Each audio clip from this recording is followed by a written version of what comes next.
Is this much nitrogen a good idea so close to harvest while using Ching? Well, in this video, we're going to get into it. You're here with Mark Batwell at PerfectGardens.com. So once again, cognitive dissonance reality. And when I get into this video deeper, you're going to understand what I mean. Med asked a really great question here, which allowed me to start to dig. And once again, all I did was just turn this bottle upside down. I zoom in and I started to examine the back of the bottle. What is in the back of the bottle and why are they using these products, to get a deeper understanding behind their recommendations and why they created the formulation. If you haven't checked out the other videos around Fox Farm, I probably created around 20 of them, going through bottle by bottle in different ways through instructions or just talking about it like how I'm doing here. If you haven't checked those out, please do so. I'm definitely going to be repeating a few things because there are similar mineral compositions or salt compositions in all three of the soluble products you can purchase through Fox Farm. Okay, so let's get into the first one. Ammonium phosphate. Let me go ahead and pull this over here and we're going to talk about ammonium phosphate. This is all I do is I just look at the back of the bottle, I turn it around and I read what is the internet or other people saying about this product. So ammonium phosphate is an ammonium salt. It is highly unstable. Because of its instability, it is elusive and of no commercial value. So I talked about this before. If it doesn't have any commercial value, why are they putting it into this product? Are stable materials that are commonly used as fertilizer to provide plants with fixed nitrogen and phosphorus. So this is where I'm going to stop real quick before I go into the other things in the back of the bottle. And once again, bring up the question, is this too much nitrogen? Okay, so as I started to actually go through and research what's in the back of Ching, I began to realize that they are putting a lot of energy into delivering minerals through the membrane of the plant. And how I know this is because, once again, if you've watched the past videos, you'll understand where I'm coming from on this. They're using chelated products. And right here, these chelated products, whenever it says EDTA, they're basically using a chelation method of some level to deliver the iron, magnesium, zinc, copper into the plant. And when you look at sodium borate, which I'll get into it later, this is to make the environment a little more alkaline to allow the minerals to be soluble in water. And the reason why they're jacking up the nitrogen, specifically the type of nitrogen they're giving, is because when you look at the amount of strength of the parts per million you're giving your plants, and at this point, at multiple stages, you're getting all the way up to potentially 3,000 parts per million, dependent upon different stages of the grow, you have probably fried your root system, and your plants have probably went through mineral lockout or some type of deficiencies already because of the amount of fertilizer and salts and the concentration of salts, and the reality that you probably have missed the watering or overwatered, or you're dealing with bug problems at this point. There's multiple things that are happening in your plant, and the reason why they're giving this much nitrogen to your plants is because they want your plants to look green so that you think their fertilizer is doing a good job. And it's a psychological trick. This is the conclusion I kind of came from this as I was reviewing this product. So I'm going to go through once again, and I'm going to keep going from this point forward and explaining each one and what it does, and then let's see if we're able to get to the same conclusion. Okay, so let me go and close this down. And right here, we talk about our stable materials that are commonly used as fertilizer to provide plants with fixed nitrogen. Okay, so just like how he asked, is this too much nitrogen for the end of the grow? Remember, nitrogen, what does it do? It produces green stems and foliage. So why are you wanting to produce foliage at the end of your grow? It doesn't make sense. You know, you want to be producing flower development. But if your plants don't look good, what are you going to probably blame it on at that point, right? You're giving it a new fertilizer, and if your plants aren't green and they kind of look destroyed or damaged, you're going to be like, oh man, I'm giving this fertilizer to them and my plants don't look green, they actually look worse than what they were. So in a sense, they're providing things that helps the process of nitrogen to be provided to your plant when you should be focusing on flower development. So I'm going to close that one down. That's kind of what I drew my conclusion. Monopotassium phosphate is often used as fertilizer, food additives, and buffering agent. I talked about this before. This seems like a no big deal, normal if they're putting in food agents. I'm not saying it's healthy, but it's probably fine. Right here, ammonium nitrate is a chemical compound with the chemical formula. This is highly soluble in water.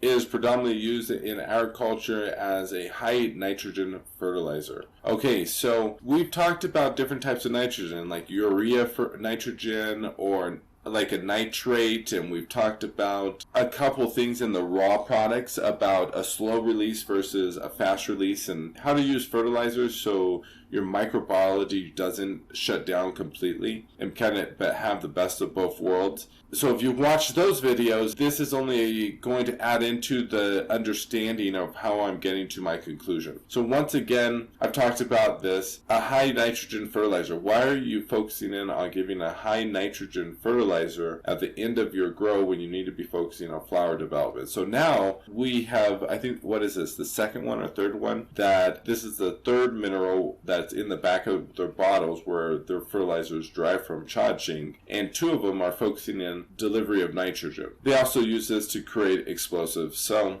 okay, we'll go to the next thing. Potassium nitrate. It occurs as a natural mineral. Niter is a source of nitrogen, and nitrogen was named after Nitter, which is interesting. Let's see who this is. Okay, whatever. Alright, so again, now we've went through 4 things in the back of the bottle. 3 of them have been focused in predominantly on delivery of nitrogen. And so, of course, they're giving 9, 50, 10. So obviously they're giving these as well. But mostly what's in this bottle and where it's derived from is focusing in on the delivery of nitrogen. So that's a big deal in this product. And then when we get into the chelation products, well, again, they're realizing at some level that your root system has probably been destroyed because of the concentration of salts and watering probably being off and too many salts drying back and nutrient lockout, different things, because remember, salts will dehydrate your root system, and if that happens, then your root system dies, and before you know it, your plants begin to wilt fairly quickly, yada yada. But if you look into all these other chelation products, they're also basically telling you is like, hey, we also have to help out to deliver these other minerals through the membrane of the plant because the microbiology really isn't doing a good job. And we're also going to help adjust the pH by adding in sodium. Sodium will increase the pH when you really want more of an acidic environment. But for some reason, they are adding in a product here that creates an alkaline environment. And so you have the Frederick EDTA, and that's for iron chelation. And then they have a product here that's magnesium chelation. Is a stable water-soluble mineral that helps boost your plant's growth, okay? But the thing I've talked to you guys about, though, is that when you type this product into Google, there's not really a Wikipedia or anything here. All of these websites go to someone selling these products, and the main website that is selling this product is Greenway Biotech. So it makes me think this is who is bottling the Fox Farm fertilizer, or the Fox Farm is buying their products from Greenway and bottling it. So you could check out the quality of fertilizer they're selling, which is pretty inexpensive. So it doesn't make sense on the margins. What they're using really cheap fertilizer, and then they're selling it to the cannabis industry. You know, obviously if you wanted to grow top shelf, you're not going to be using the cheapest fertilizer on the market. Okay, so zinc EDT. Once again, Greenway Biotech, and I will make this a little bit larger, probably.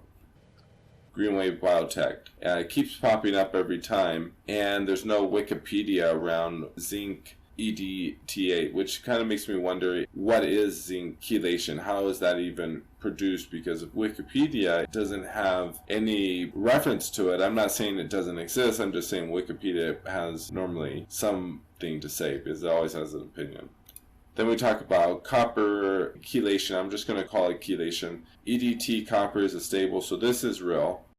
Come down here. This website right here, sigmaaldrich.com, has it. Then you can guarantee that it is a real chemical, because this is a really legitimate chemical supplier, and they do supply chemicals around the world. So if it's found here on this website and it pops up, that's always a good feeling. But if this website doesn't provide that type of a fertilizer when you turn it to the back of the bottle, then you kind of have to be hesitant on what you're buying, because there's a lot of stuff out there that people just throw in a bag and sell it, and they name it something, and it's not what you think you're actually buying. Then right here, borax. So it is sodium borax. Sodium borate is a compound with the formula this. Borax is a component of many detergents, cosmetics, and found in some type of a pottery creation of some level.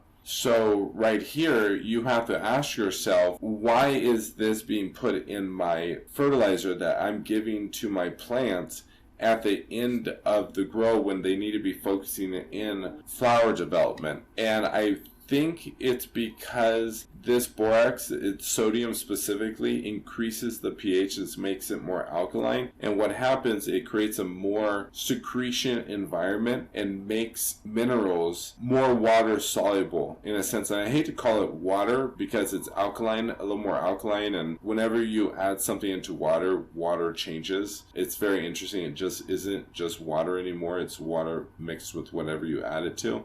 And this right here, once again, why are they putting it in? And I think it's because they know that the root systems are dying, and they need that plant to look green and keep transferring these basic minerals over so that the plant could get to the end of the grow. And if it didn't have those things compensating, your plant would probably end up looking the way it feels, which, again, I hate to tear it down, but this is just what I see, how I read this. Last but not least is your kelp extract. And kelp, at the end of the day, why do they put the kelp in there? Well, all these other fertilizers make your water have different colors. So I genuinely just think they throw this in there because they want the water to look dark, which makes you think you're giving them something good and nutritious versus a whole bunch of these chemicals. Anyways, the information comes out the way it comes out, and I read it the way I see it, and I interpret it with my past knowledge and